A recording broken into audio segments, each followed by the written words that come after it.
Almost all human beings desire one thing, and that is to be loved. This is Werner Herzog speaking as Roger's voice. That human need must have been discovered tens of thousands of years ago by dogs, who evolved into creatures who gave their human masters unconditional love. She offered me what I had never found in my life with humans: constant, single-hearted, incorruptible, uncritical devotion, which it is in the nature of dogs to offer. In 1956, a lonely middle-aged London bachelor named J.R. Ackerley despaired of ever finding love in his life. That is when a German shepherd named Tulip cast her lot with him. For 16 years, they lived happily together. Ackerley wrote the classic book My Dog Tulip, which has now been beautifully made into an animated film for thoughtful people. She is in love with you, so life is full of worries for her. In order to protect you, she wants to be free. So she doesn't like people touching her. But when you're not there is nothing for her to do. My Dog Tulip, now in release around the country, was directed by Paul and Sandra Vierlinger and based on her evocative drawings. This is a heartwarming life story narrated by Christopher Plummer. The voice of J.R. Ackerley's sister represents the final performance of the late Lynn Redgrave. This is a wonderful film reassuring us that sometimes love really is a bitch. Well, no wonder Roger liked that. He's always writing about how much he likes dogs. Yeah. You want to go see that sometime? I would love it. It looks great. It seems really good. Yeah. Okay, recapping the movies on this week's show. If Nutty liked everything, I hated everything. I'm very negative. We split on No Strings Attached. We split on The Company Men. We split on The Way Back. We split on The Green Hornet, and we split on The Dilemma. What is your deal? You like everything? I think the problem is that you just hate cinema, Christy. I think that's what it comes down to. My deep-rooted nihilism here, clearly. Now you can join the discussion yourself by following us on Facebook and on Twitter. Join us next week for reviews of The Right, starring Anthony Hopkins. What's happening to me? And The Mechanic, starring Jason Statham. And what a mechanic is a hitman. Until then, the balcony is closed. What you just heard were the speakings of famous Chicago film critic Roger Ebert. Roger Ebert returned to television this weekend and brought us his brand new show, Ebert Presents at the Movies. What's going on, guys? It's Steve Pulaski. I'm here doing Front Row Steve like I always am, like I should be. Basically, I just caught on TV Ebert Presents at the Movies, which is a new show that's going to air every Friday on Channel 11, WTTW, from, I think it was 8 to 8:30. I might be wrong. That's Central Time anyway. I was watching the 11 to 11:30 and missed it last night. Yeah, I was kind of busy last night, so finally caught it this morning, though. Thank God I did.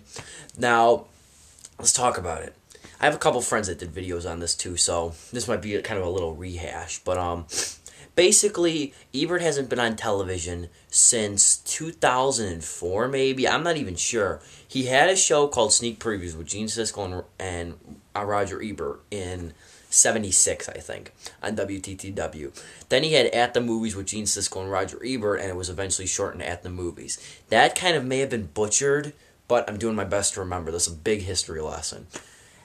During At the Movies, then it was Siskel and Ebert. It was At the Movies with Roger Ebert and Gene Siskel and Roger Ebert. Then it became Siskel and Ebert. Siskel and Ebert ran a show which was basically the bare basics of a TV show. Just two people fighting and bickering about movies, saying their honest-to-God opinion.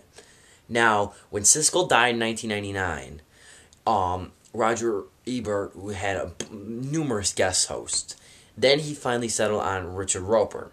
And Richard Roeper remained the host till around 2008, I believe. Then once Roeper had a bunch of guests, when Roeper came on, this is a really confusing plot line, but Ebert and Roeper were doing the shows, and then Roger Ebert had to take a leave for his thyroid cancer. It eventually became so bad he had to have his voice and jaw removed. The words "I love you, goodbye, Chaz" would be the last words he's ever spoken to his wife, Chaz Palminteri, I think her name is. But enough with all that. Roger Ebert's spot was filled by other guest critics like Michael Phillips, Jay Leno, Kevin Smith. And they weren't really professional critics like Michael Phillips and A.O. Scott they were. But then it became, you know what I mean, then it became where Richard Roper left. And At the Movies would be taken over by Ben Mankiewicz and Ben Lyons, two amateurish critics. Ben Lyons was from, I don't exactly remember. I do know Ben Mankiewicz was from Turner Classic Movies, TCM. I don't remember what Ben Lyons came from, but I do know that response for the Ben and Bens was just terrible. Nobody liked them. Nobody wanted to see them. I thought they were pretty good. They weren't the greatest critics. They were very amateurish, but it worked, you know. I mean, at least a show like that was coming on TV. Then, once Ben and Ben got fired for only being on the show for a year or so, Michael Phillips and A.O. Scott came in, and the show kept the title At the Movies. But the At the Movies show with Michael Phillips and A.O. Scott lasted up until August 13, 2010. And Mike slept over that night. We watched the final episode of At the Movies where they reviewed The Expendables and Scott Pilgrim. And it was really sad. It was just extremely sad and heartbreaking that show had ended. I have the ending on my computer.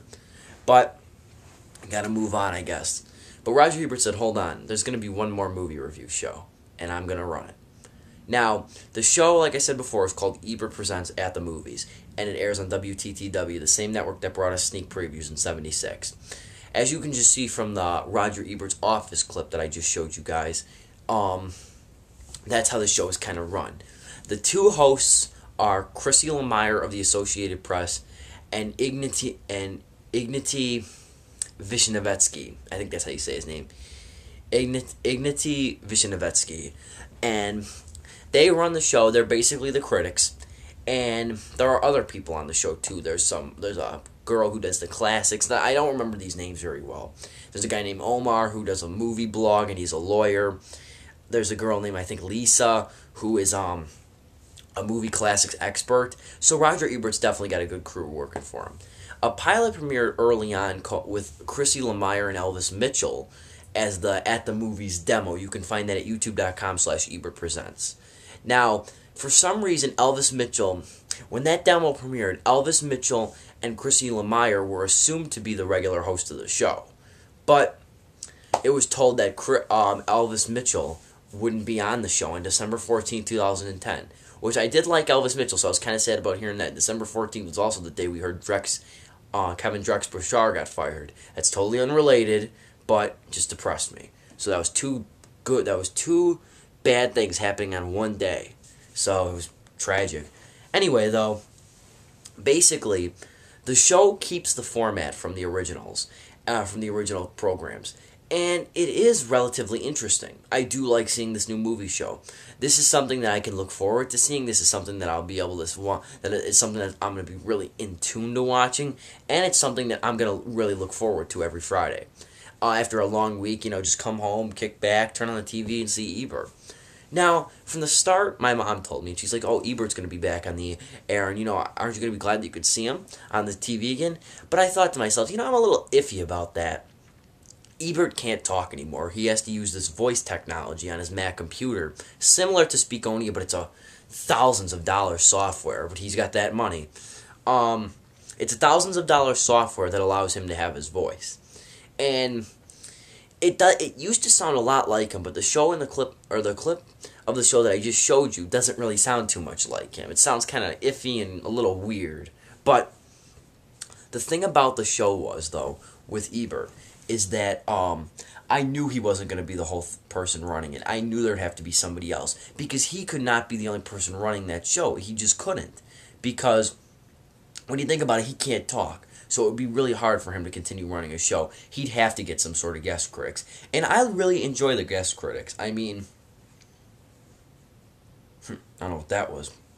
I had to choke there for a second.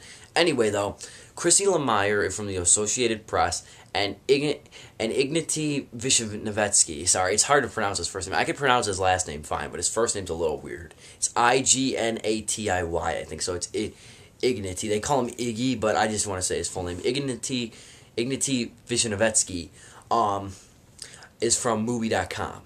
and not movie.com, Mubi, MUBI.com. He's a really well-respected, really young film critic, and I think he's great. I think he's a really wonderful critic. Now, the problem is, though, there were a few little minor things I noticed in the plot. But I mean, hey, it's the first episode, just like the new show on Kiss FM with Brother Fred. You can't really critique it so hard. And no matter how much you critique it, the old thing's not going to come back. So you're going to have to give him a little room to maneuver. This is the first show. Yeah, it's not going to be perfect. There were just a couple things I was noticing.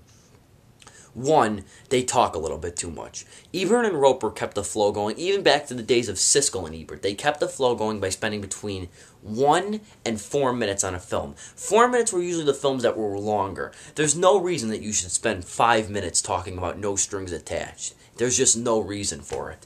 You know what I'm talking about, though? There's really no reason that so much time should be spent on one movie. Now, I think they should devote the 4 to 6 minute talk, because even on Ebert and Roper, they had times where they went into a debate for 6 minutes.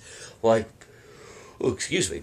I think The Dark Knight and like Casino and Goodfellas and all those movies, like all the really long movies, are worthy of that long time to talk. No movie like Ashton Kutcher and Natalie Portman. You don't need to go in that for like 10 minutes. I mean, it's just not worth it. I know it's a time slot, but I mean, that was just a minor thing.